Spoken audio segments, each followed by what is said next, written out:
Get out of my kitchen. You're just a cook. Mrs. Carter's voice exploded through the big marble house. A plate crashed on the floor. Soup splashed over the tiles, over old shoes, over a pair of shaking hands. Eli, the cook, stood frozen. Mia, the rich family's teenage daughter, laughed with her friends. Look at him, she whispered. He's shaking like a leaf. So dramatic for just a bowl of soup. Mr. Carter smirked from the dining table. In front of their rich guests, in front of everyone, the cook was humiliated. Eli's eyes filled with tears, but he kept his head down. He only said softly, I'm sorry, ma'am. I will clean it. Mrs. Carter pointed at the broken plate. People like you should be thankful you're even inside this house, she said. If you weren't so poor, maybe you'd know how to cook properly. The guests laughed. But what this rich family didn't know was this. By tomorrow night, they would be the ones crying. They would be the ones begging this same cook for mercy. If you were in Eli's place, what would you do? The Carter family was very rich. Their house was huge. White marble floors. Golden frames. Big glass windows. Fancy cars outside. But inside that house, there was fear. Fear for the workers. The maids walked fast. The driver kept his eyes on the floor. The cleaner never spoke unless someone asked something. And then there was Eli. Eli was the new cook. He was in his late 50s. His hair had some white. His hands were rough from years of work. His eyes were soft and kind. He had only one pair of old shoes. His shirt was washed so many times the color had faded. But when he cooked, the whole kitchen smelled like love. Simple food. Warm. Fresh. Made with care. He needed this job badly. His son was in the hospital in another city.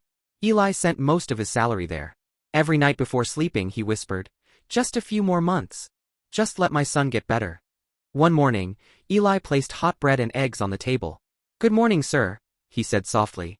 I made your favorite today. Fresh bread with herbs. Mr. Carter didn't even look at him. He scrolled on his phone and frowned. This bread is too hard, he said after one bite. Do you want to break my teeth? Mia pushed her plate away. Ugh. And why does it smell like the village? She said. Can't you cook something modern? Not this poor people food. Eli swallowed. I can make something else, he said. Just tell me what you like. I will learn. Mrs. Carter walked in, wearing a silk robe. Why is he still talking? She snapped. Just do your work. Don't act like you're part of the family. Eli nodded quickly. Yes, ma'am. I'm sorry. He turned back to the kitchen. His hands shook a little. He thought, I have cooked for years, but I never felt this small. Later that day the other maid, Grace, whispered to him while washing dishes. Don't take their words to heart, she said. They talk like this to everyone. Eli gave a tired smile. I just need this job, he replied. My son's medicines are expensive. I can handle their words. Grace looked at him with sad eyes. If they shout too much, tell me, she said. At least you're not alone in this house. That evening, something big was happening. The Carter family was hosting a very important dinner. A rich businessman named Daniel Hayes was coming. He owned a chain of luxury hotels and restaurants. Mr. Carter wanted a deal with him. A huge investment. If this goes well, Mr. Carter told his wife, we will double our business. We must impress him. Mrs. Carter pointed at Eli. Then make sure this old man doesn't ruin anything, she said. One mistake, and he's out. Eli bowed his head. I will do my best, sir, he said. In the kitchen, he worked like a machine. He cut vegetables, stirred soup, checked the oven. He remembered his son and whispered, For you, my child. Baba will not fail. Outside, fresh flowers were set on the table. Mia tried on a new dress and posted selfies online. Big night, she wrote. Rich people only. No one knew that the real storm was still coming. And it would start in the kitchen. To be continued. But how will this dinner change everything? Night fell. The mansion lights glowed bright. Expensive cars arrived at the gate. Guests stepped out in shiny clothes. In the kitchen, sweat rolled down Eli's forehead. He checked the soup again. It was perfect. A soft smell of herbs and cream. Grace smiled at him. It smells amazing, she said. They will love it. Don't worry. Eli took a deep breath. I hope so, he replied.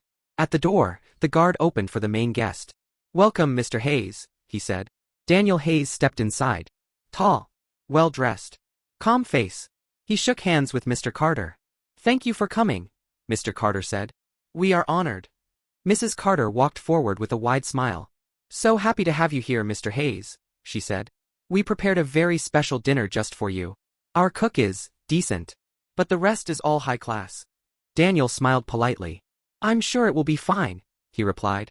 They all sat at the big dining table. Candles. Glasses. Silver spoons. Mrs. Carter clapped her hands. Eli. Bring the soup. She called loudly. And don't shake like a leaf this time. Some guests chuckled. In the kitchen, Eli heard. His hand trembled, but he held the tray tight. He whispered, steady, steady. He walked to the table, carrying a large bowl of hot soup. All eyes were on him. Mia whispered to her friend, watch. He always does something stupid. Eli carefully placed the bowl on the table. But as he turned to pour the soup into Mr. Hayes' bowl, Mia deliberately moved her chair back. Her elbow hit the tray. The tray tipped. The spoon slipped. Hot soup splashed on the white tablecloth and on Eli's old shoes. Gasps filled the room. There was silence for half a second. Then Mrs. Carter exploded. What is wrong with you? She screamed. Everyone stared. Eli looked down at his shoes, wet with soup. I'm so sorry, ma'am, he said quietly. I don't know how. You don't know. Mrs. Carter shouted. Are you blind? Useless? Do you know who is sitting here? This man can change our life and you're playing with soup. Mia laughed. He even smells like the soup now, she said. Filthy. Some guests smiled awkwardly. Eli's hands shook. I will clean it, he whispered. I will bring a new bowl. Mr. Carter slammed his hand on the table. No need, he said coldly. You've already ruined everything. He stood up and pointed at Eli. Look at you, he said sharply. Old. Poor. Clumsy. People like you are the reason this country never moves forward. You can't even serve a simple dinner. Eli's throat tightened. His eyes burned with tears, but he held them back. I am sorry, sir, he said again. Please, don't fire me. My son. Your problems are not my problem. Mr. Carter snapped. You should be grateful we let you step into this house. There are hundreds of cooks like you waiting for a job. Mrs. Carter added, you are a nobody. Just a cook. Don't act like your life matters here.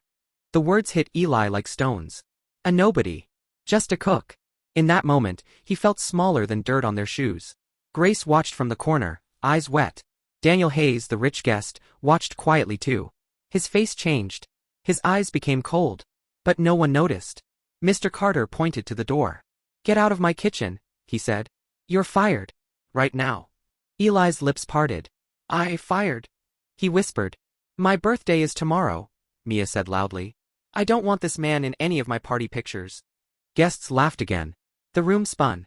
For a second, Eli thought he might fall. He whispered, I really need this job, sir. Mr. Carter turned away. Security will show you the gate, he said. 2 guards stepped forward. Eli looked at the table one last time. At the rich faces.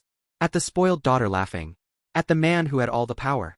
Then he lowered his head and walked out. Each step felt heavy. His shoes made a soft wet sound. Soup and shame. As the door closed behind him, Mrs. Carter smiled at Daniel. I'm so sorry you had to see this, she said sweetly. These poor workers are always messing things up. Daniel did not smile back.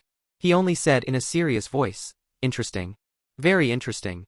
The Carters thought the drama was over. But they had just destroyed the most important person in their life. And the truth about who he really was about to knock on their door. What secret is hiding behind this nobody cook? The next morning, the Carter house was busy again. Decorators came to hang balloons. It was Mia's birthday. Pink ribbons. Big cake. Flowers everywhere. Mia checked herself in the mirror. My party will be the best in the city, she said. Everyone will see how rich we are. Mrs. Carter smiled. Don't worry, she replied. After last night, Mr. Hayes will sign the deal. We will be richer than ever. Mr. Carter checked his email. He said he wants to come again today, he told his wife. He wants to talk more about the contract. Maybe he liked us. They all smiled proudly. No one even thought about Eli. No one cared where he slept last night. Or if he had anything to eat. Grace did. In the back room, she sat alone and wiped her eyes. He walked out with nothing, she whispered. Not even his full salary. She remembered his soft voice. His shaking hands. His words about his sick son. God sees everything, she said quietly. These people have no idea what they've done. Around 6 p.m., the guests started arriving for Mia's party. Music. Laughter. Lights. The smell of expensive perfume filled the house. A different catering company was hired now that Eli was gone. Mia walked around like a queen. She heard some girls whisper. Her house is so big. Her father is going to sign with Daniel Hayes, right? Mia smiled proudly. Yes, she said. We only work with top people. Then the main door opened again. The butler quickly straightened his jacket. Mr. Hayes has arrived, he announced. Daniel walked in, but this time he was not alone. Behind him walked a man in simple clothes. Old shoes. Faded shirt. Eli. Everyone froze. Mia's smile disappeared. Mrs. Carter's heart dropped. Mr. Carter stood up fast. What is he doing here? Mrs. Carter whispered. Daniel shook hands politely, but his face was serious. I hope you don't mind, he said. I brought someone very important with me. Mr. Carter forced a laugh. Important, he said. He's just our old cook. We fired him yesterday. He is nobody. Daniel's eyes hardened. He looked straight at Mr. Carter. Is that what you call someone who saved my life? He asked quietly. The whole room fell silent. Eli looked down, uncomfortable. Mia blinked. What do you mean? She stammered. Daniel put a hand on Eli's shoulder. Years ago, he began. Before I became rich, I worked in a small restaurant in a poor area. I was young. I was foolish. One night, a fire started in the kitchen. Everyone ran. I was trapped behind a shelf. Smoke filled the room. I thought I would die. He paused. The guests leaned in. Then this man, Daniel continued, ran back into the fire. He pulled me out. He burned his arm. He almost fainted. But he saved me. Mrs. Carter's hand flew to her mouth. Later, Daniel said, I found out that he lost that job because he was injured. He suffered for saving me. He looked at Eli with deep respect. I promised myself, Daniel said, one day if I had money I would help him. I searched for him for years. And when I finally found him, I discovered he was working here. In your house. Mr. Carter's face turned pale. I didn't know, he whispered. Daniel's voice grew colder. Last night, I watched how you spoke to him, he said. You called him a nobody. You laughed when he begged for his job. You fired him over an accident your own daughter caused.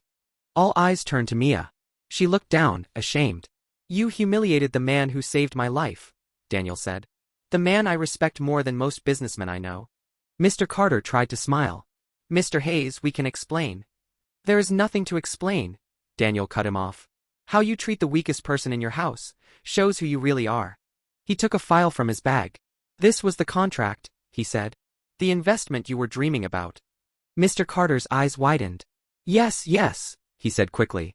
We can sign it now. We can forget this small issue with the cook. Daniel tore the papers in half. The sound of ripping echoed in the room. No, he said firmly. I cannot trust people who treat good men like trash. Mrs. Carter gasped. Mia's eyes filled with tears. Please, Mr. Carter begged. Don't do this. My whole plan depends on this deal. We spent so much money preparing. Daniel shook his head. You already spent something more important, he replied. You spent your respect. Your humanity. He turned to Eli. I came here today for you, he said softly. I finally found you. If you agree, I want you to work with me. Not as a servant. As the head chef trainer for all my restaurants. With full benefits. And help for your son's treatment. Eli's eyes overflowed. Me, he whispered. His voice broke. Sir. I don't deserve. Yes, you do, Daniel said. People like you deserve the best. You risked your life for me when I was a nobody. Now it's my turn. Some guests clapped softly. Grace wiped her tears, smiling. Mr. Carter stepped forward, desperate. Eli, please, he said. You know us. We didn't mean those things. We were just stressed yesterday. Mrs. Carter forced a weak smile. Yes, she added. It was a joke. You know how we are. You can come back. We will pay you more. Right, darling? Mia swallowed hard. She stepped closer. Eli. I'm sorry, she said quietly. I shouldn't have laughed at you. Please don't go. Eli looked at them. He remembered every word. You're a nobody. Just a cook. Your life doesn't matter here. His hands still shook a little. But this time, not from fear. From strength. Very softly, he said. When I needed this job, you threw me away like garbage. You didn't care about my son. You didn't care about my life. He looked into Mr. Carter's eyes. In your house I was nobody, Eli said. But today I learned something. My value doesn't come from your words. It comes from my actions. From my heart. Daniel nodded proudly. Eli turned to Grace. Will you come with me? He asked. I've seen how they treat you too. There will be work for you as well. In a place where people say please and thank you. Grace's eyes widened. Really? She whispered. Yes, Daniel said. I need good people around me. Not rich bullies. Grace smiled for the first time in a long time. I'll come, she said. Mr. Carter almost fell to his knees. Please, we're sorry, he begged. Don't leave like this. Don't take them away. Don't ruin our name. Daniel looked around. I'm not ruining your name, he said. You did that yourselves. He turned and walked toward the door with Eli and Grace. Mia started crying. Daddy, what about our deal? She sobbed. What will people think of us now? Mrs. Carter sat down heavily. For the first time, she felt real shame. Real fear. The door closed behind Eli. Outside, he took a deep breath. The air felt lighter. Grace laughed through her tears. I can't believe it, she said. Is this real? Eli wiped his eyes. For the first time in years, he replied. I think my life is changing. Daniel smiled at him. It's called karma, my friend, he said. What you do in secret always comes back. Sometimes, the people we call nobody are the ones who carry the biggest hearts. Never judge a person by their clothes, their job, or their money. Judge them by how they treat others, especially the ones who have nothing.